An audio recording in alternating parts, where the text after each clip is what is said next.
नमस्कार, आर्या न्यूज देख रहे हैं आप और मैं आपके साथ अलका सिंह। बुलेटिन में आपका बहुत बहुत स्वागत है। रुक करते हैं खबरों का। बिहार के पूर्व मुख्यमंत्री लालू प्रसाद यादव और पूर्व मुख्यमंत्री राबड़ी देवी अपने दोनों बेटियों मीसा भारती और रोहिणी आचार्य के साथ आज सुबह सोनपुर स्थित बाबा हरिहर छतरनाथ मंदिर पूजा अर्चना के लिए पहुंचे। लालू प्रसाद यादव के आने की सूचना मिलते ही सोनपुर की जनता में भारी उत्साह देखने को मिला। लालू प्रसाद यादव को सोनपुर के क्षेत्र में पहुंचने पर जमकर स्वागत किया गया। कई जगह पर लालू प्रसाद यादव के लिए लोगों ने अभिनंदन कार्यक्रम भी किया था। लालू प्रसाद यादव भी जगह जगह रुककर लोगों का अभिवादन स्वीकार करते नजर आए। वहीं राजनीतिक गलियारों में खबर चल रही है कि लालू प्रसाद यादव पाटलिपुत्र सीट से फिर से अपनी बड़ी बेटी मीसा भारती को उम्मीदवार बनाएंगे। वहीं दूसरी ओर लालू परिवार की एक और सदस्य रोहिणी को भी राजनीति में एंट्री मिलेगी और वो भी लोकसभा चुनाव लड़ेंगी। बिहार में 1250 परिवार के लोग ही यहाँ एमएलए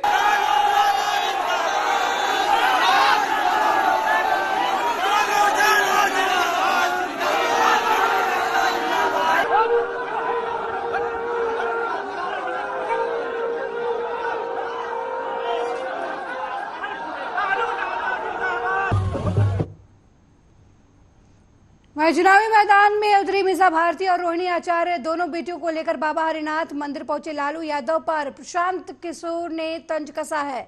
जन स्वराज पद यात्रा के सूत्रधार प्रशांत किशोर ने कहा कि बिहार में 1250 परिवार के लोग ही यहां एमपी एमएलए बनते हैं। हर पंचायत, ब्लॉक और विधानसभा में लंबे समय से ऐसा होता नजर आ रहा है।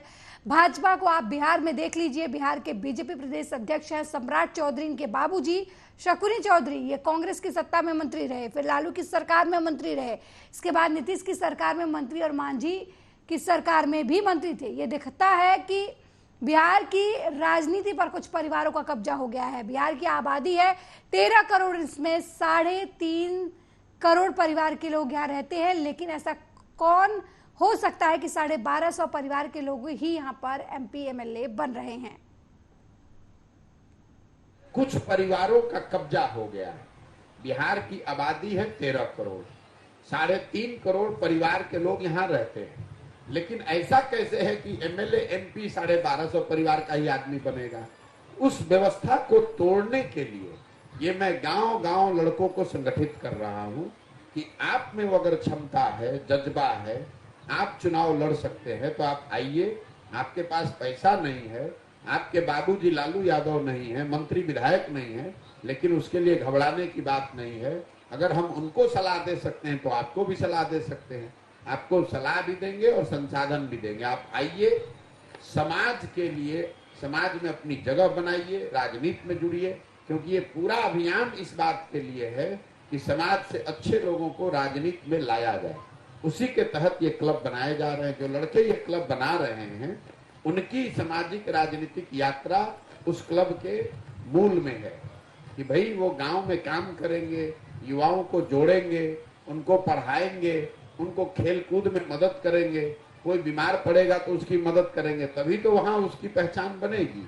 यही काम क्लब के जरिए किया जा रहा है। बिहार में 1250 परिवार के लोग ही यहाँ एमएलए एमपी बनते रहे हैं। ऐसा नहीं है कि सिर्फ लालू जी के परिवार ही है। हर पंचायत में, हर ब्लॉक में, हर विधानसभा में। वहीं बिहार प्रदेश बीजेपी के प्रदेश प्रवक्ता राकेश कुमार सिंह ने एक बार फिर बयानबाजी की है और अरविंद केजरीवाल की गिरफ्तारी के बाद महागठबंधन के नेताओं के दिल्ली में हुए रैली पर बड़ा कटाक्ष किया है। उन्होंने कहा कि देश जानना चाहता है कि आजादी की लड़ाई के कारण अरविंद केजरीवाल जेल गए और जेल में रहने के बावजूद मुख्यमंत्री पद से इस्तीफा देने को तैयार नहीं है। राकेश कुमार सिंह ने कहा कि मंच पर जितने लोग नजर आए सब कई सारे घोटाले में लिप्त हैं और जल्द ही सलाखों के पीछे होंगे।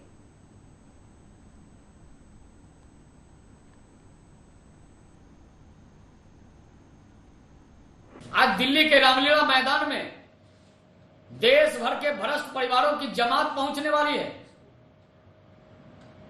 इन भ्रष्ट परिवार के लोगों के आने से रामलीला मैदान भी व्यथित है, दुखित है। रामलीला मैदान कह रहा है जोर जोर से, भ्रष्टों मेरे पास मत आओ, तुम्हारा जगह तो जेल में है। रामलीला मैदान रामलीला के लिए जाना जाता है। भगवान राम मर्यादा पुरुषोत्तम है, इस देश के आन बान और स्वाभिमान के प्रतीक है। राष्ट्रवाद की बात करने वाले भगवान राम, समाजवाद की बात करने वाले भगवान राम की धरती पर भ्रष्ट अगर जुटे तो भगवान राम भी दुखी हो जाएंगे।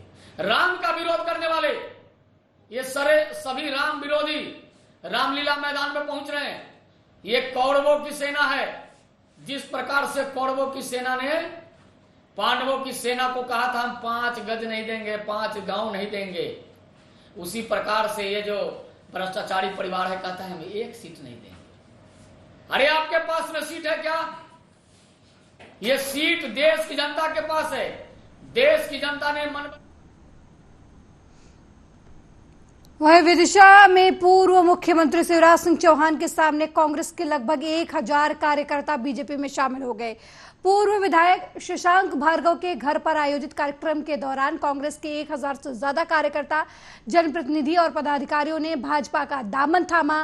बताने के कुछ दिन पहले ही शशांक भार्गव ने भी बीजेपी की सदस्यता ली थी और उस समय उन्होंने घोषणा की थी कि भाजपा के कुनबे को बढ़ाने के लिए कांग्रेस के दूसरे सदस्य भी बीजेपी में शामिल हो रहे हैं। इसी कड़ी में शशांक भार्गव के घर पर आयोजित कार्यक्रम के दौरान पूर्व मुख्यमंत्री शिवराज सिंह चौहान की मौजूदगी में 1000 कांग्रेस कार्यकर्ता भाजपा में शामिल हुए। इस दौरान पूर्व मुख्यमंत्री शिवराज सिंह चौहान ने कहा कि शशांक भार्गव विदिशा कांग्रेस का पर्याय रहे हैं। नरेंद्र मोदी की नीति और विकास से प्रभावित होकर उन्होंने बीजेपी का दामन थामा है। हम सब मिलकर विदिशा के विकास के लिए काम करेंगे।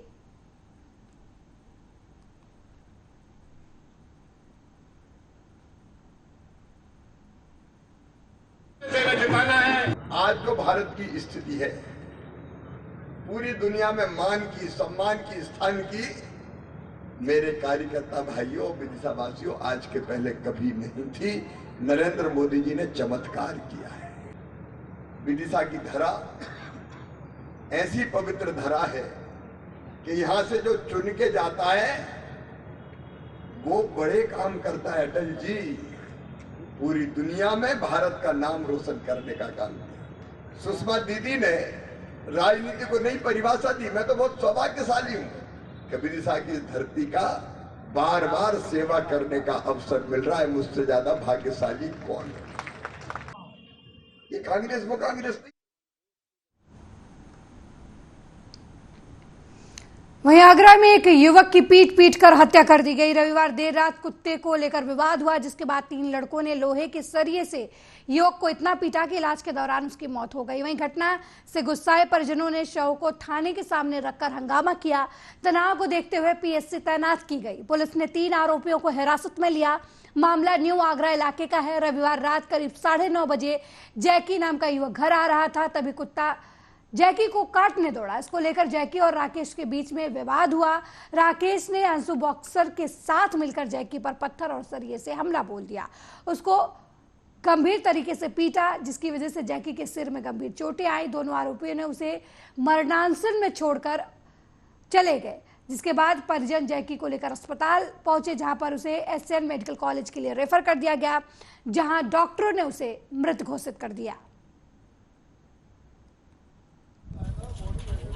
रात तकरीबन 11 बजे थाना न्यू आगरा के नगला हवेली क्षेत्र अंतर्गत डायल 112 के माध्यम से सूचना मिली कि 2 पक्षों में झगड़ा हुआ है और एक पक्ष से एक युवक जैकी, जिसका नाम था, वो गंभीर रूप से घायल हुआ है। सूचना पर तत्काल पुलिस मौके पर पहुंची और इस युवक को अस्पताल ले जाया गया, जहां इसको मृत घोषित कर दिया गया।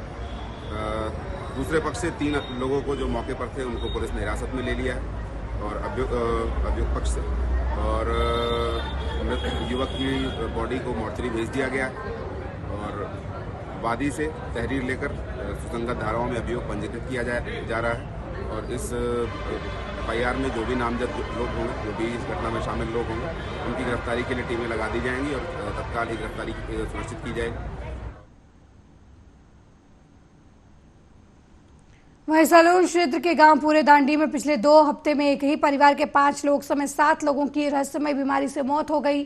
मरने वाले मृतकों की उम्र 50 से 65 के बीच बताई जा रही है। अचानक हो रही मौतों से गांव में दहशत का माहौल है। रविवार को ग्रामीणों की सूचना पर स्वास्थ्य विभाग की टीम गांव पहुंचकर जांच पड़ताल शुरू किया तो जानकारी के मुताबिक ये बात सामने आई कि इन जितने भी लोगों की मृत्यु हुई है वो सामान्य है, जिसके बाद स्वास्थ्य विभाग की तरफ से इस पूरे मामले में अभी भी निगरानी की जा रही है। आपको बता दें कि 7 लोगों की मौत हुई है, जिसमें से 5 लोग एक ही परिवार के बताए जा रहे हैं। हालांकि जितने लोगों की मौत हुई है उन सभी की उम्र 60 वर्ष से ज्यादा थी, लेकिन गांव में हो रही ताबड़तोड़ मौतों की वजह से लोग घबराए हुए हैं। जिसके बाद सूचना पर पहुंची स्वास्थ्य विभाग की टीम ने इस पूरे मामले में जांच पड़ताल की और मौतों को सामान्य बताया।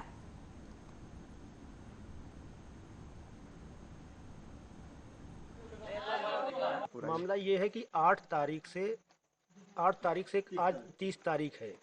8 से 30 22 दिनों के अंदर हमारे यहाँ 5 मृत्यु हुई। मार्च में ही 5 मृत्यु हुई, जिससे कि जो है गांव में एक डर व्याप्त है लोगों को। क्या इससे पहले कोई बीमारी से पीड़ित था या अचानक पे बीमारी? अचानक से ये बीमारी, कौन सी बीमारी शुरू हुई, क्या हुई, लोगों को अस्पताल ले जाया जा रहा है। ले जाने के बाद किसी की अस्पताल में मृत्यु। ये सभी बुजुर्ग थे या फिर युवा वर्ग थे?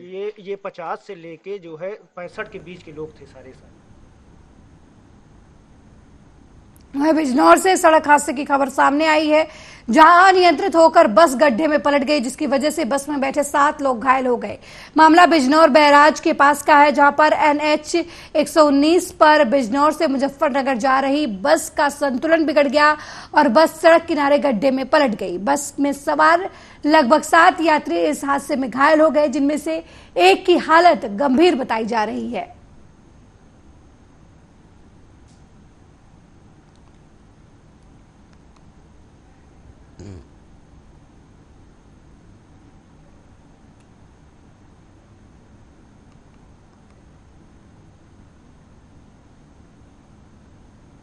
वहीं अलीगढ़ लोकसभा में 2 दिन पहले ही ऑल इंडिया इत्तेहादुल मुस्लिम के पूर्व प्रदेश सचिव गुफरान नूर को BSP सांसद प्रत्याशी घोषित किया गया था। बसपा के द्वारा 2 दिन पहले घोषित किए गए प्रत्याशी का टिकट कटने के बाद प्रत्याशी की हालत बिगड़ चुकी है, जिसके बाद उसे निजी अस्पताल में भर्ती कराया गया। अलीगढ़ निजी अस्पताल में भर्ती करने के बाद डॉक्टर ने हार्ट अटैक की बात कही। गुफरान नूर को पहली भी ऑल इंडिया इत्तेहादुल मुस्लिम के जिला अध्यक्ष पद से हटाने के बाद हार्ट अटैक आया था। एक बार फिर जब बहुजन समाज पार्टी की मुखिया बहन कुमारी मायावती का संदेश अलीगढ़ पहुंचा तो गुफरान नूर को अलीगढ़ से टिकट काटने की बात के लिए मीटिंग के दौरान बुलाया गया। इस दौरान मीटिंग के बाहर निकलते ही गुफरान नूर की हालत बिगड़ गई। आनन फानन में उनके बेटे ने उन्हें अलीगढ़ के निजी अस्पताल में भर्ती कराया, जहां डॉक्टर के द्वारा उनकी हालत गंभीर बताई जा रही है। एंजियोग्राफी का ऑपरेशन करने की डॉक्टर के द्वारा बात कही जा रही है। वहीं 2024 के लोकसभा चुनाव से पहले जहां एक और अलीगढ़ में त्रिकोणीय मुकाबला माना जा रहा था, वहीं अचानक बहुजन समाजवादी पार्टी के द्वारा गुफरान नूर का टिकट कटने के बाद अब राजनीतिक समीकरण बदलते हुए नजर आ रहे हैं। फिलहाल गुफरान नूर के सहयोगी से बातचीत की गई तो उनके द्वारा बताया गया कि राष्ट्रीय महासचिव और अन्य पदाधिकारियों के साथ गुफरान नूर की बैठक चल रही थी। कुछ बातचीत टिकट को लेकर हुई थी। अंदर बाहर बातचीत होने के बाद जब गुफरान बाहर आए तो उनकी तबीयत बिगड़ने लगी, जिसके बाद उन्हें एक निजी अस्पताल अनूपपुर रोड पर भर्ती करवाया गया, जहां पर डॉक्टरों के द्वारा उनका इलाज किया जा रहा है। अगली खबर अलीगढ़ से है, जहां कुवारसी थाना क्षेत्र के नगला पटवारी इलाके में घर से रविवार की देर शाम ट्यूशन पढ़ने गए एक 16 साल के लापता युवक की धारदार हथियार से गला काटकर हत्या कर दी गई। युवक की रक्त रंजित शव मंदिर के पीछे मिलने के बाद इलाके में सनसनी फैल गई। घटना की सूचना मिलते ही सीओ के साथ इलाका पुलिस फॉरेंसिक टीम के साथ मौके पर पहुंची और शव को कब्जे में लेकर पोस्टमार्टम के लिए भेज दिया। पुलिस ने शव को कब्जे में लेकर पोस्टमार्टम के लिए भेज दिया और मामले के खुलासे के लिए एक टीम का भी गठन किया गया है। फिलहाल पुलिस इस पूरे मामले में जांच पड़ताल कर रही है।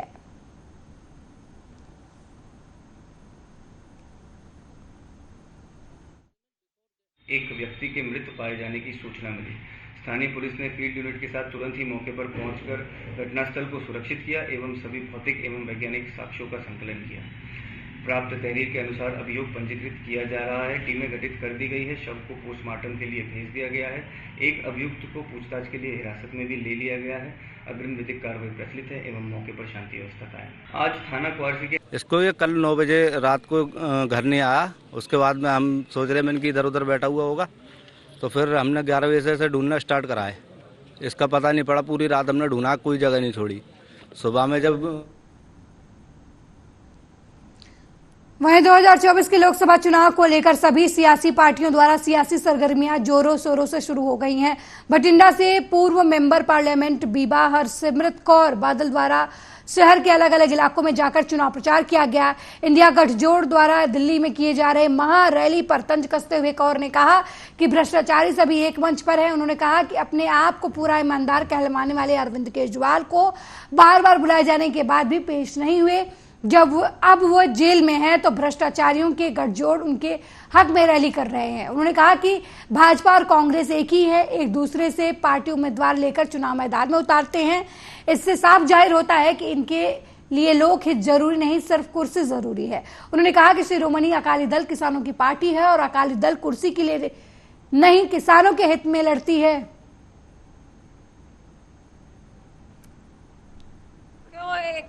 अपने आप ਨੂੰ ਕੱਟਰ ਇਮਾਨਦਾਰ ਕਹਿਣ ਵਾਲੀ ਪਾਰਟੀ ਜਿਨ੍ਹਾਂ ਨੇ ਇੰਨਾ ਵੱਡਾ ਭ੍ਰਿਸ਼ਟਾਚਾਰ ਕੀਤਾ ਕਿ ਏਜੰਸੀਆਂ ਬੁਲਾ ਕੇ ਹਮ ਗਈ, ਲੇਕਿਨ ਬੇਈਮਾਨ ਕੇਜਰੀਵਾਲ ਗਿਆ ਨਹੀਂ। ਸਾਰੀ ਅਦਾਲਤਾਂ ਨੇ ਇਹਨੂੰ ਬੇਲ ਦੇਣ ਤੋਂ ਇਨਕਾਰ ਕਰਤਾ। ਇਹਦੇ ਮੰਤਰੀ 1.5 ਸਾਲ ਤੋਂ ਬੰਦ ਨੇ, ਉਹਨਾਂ ਦੀ ਵੀ ਬੇਲ ਇਨਕਾਰ ਕਰਤੀ। ਇੰਨਾ ਵੱਡਾ ਘੁਟਾਲਾ ਜਿਹੜਾ ਪੰਜਾਬ 'ਚ ਕੀਤਾ ਉਸ ਤੋਂ ਓਨਾ ਹੀ ਵੱਡਾ ਦਿੱਲੀ 'ਚ ਹੋਇਆ ਹੈਗਾ। ਤੇ ਅੱਜ ਜਦ ਕੇਜਰੀਵਾਲ ਨੂੰ ਜੇਲ੍ਹ 'ਚ ਸਿੱਟਿਆ ਗਿਆ ਹੈ, ਅਦਾਲਤਾਂ ਬੇਲ ਨਹੀਂ ਦੇ ਰਹੀਆਂ, ਤੇ ਫਿਰ ਆਪਣੇ ਆਪ ਨੂੰ ईमानदार कहने वाली पार्टियां।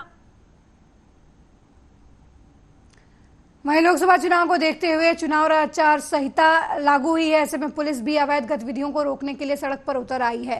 बैरसिया पुलिस ने बड़ी कार्रवाई करते हुए देसी और विदेशी हाथ भट्टी की बनी कच्ची शराब जब्त करने में सफलता हासिल की है। एसपी देहात प्रमोद सिन्हा ने बताया कि करीब 11 लाख रुपए की शराब बरामद हुई है। एसपी ने बताया कि एक साथ 125 पुलिसकर्मियों ने शराब के भट्टे पर दबिश दी। इसके बाद एक आरोपी को गिरफ्तार भी किया गया है।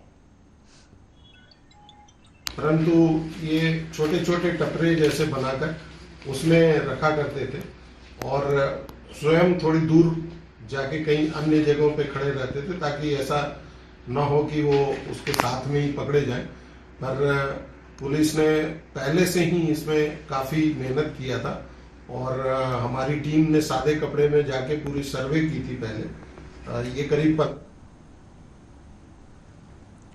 वहीं शिवपुरी पुलिस अधीक्षक अमन सिंह राठौर ने अवैध रूप से शराब के आगमन और क्रय विक्रय करने वालों पर सख्त कार्रवाई करने के निर्देश दिए। सुभाषपुरा थाना प्रभारी कुसुम गोयल ने मुखबिर की सूचना पर 7 पेटी देसी प्लेन शराब और एक ऑटो के साथ एक व्यक्ति को गिरफ्तार किया है। जब्त माल की कुल कीमत लगभग 3,71,000 रुपए बताई गई है। वहीं पुलिस ने आरोपी के खिलाफ आबकारी एक्ट के तहत मामला दर्ज कर उसे गिरफ्तार कर लिया है।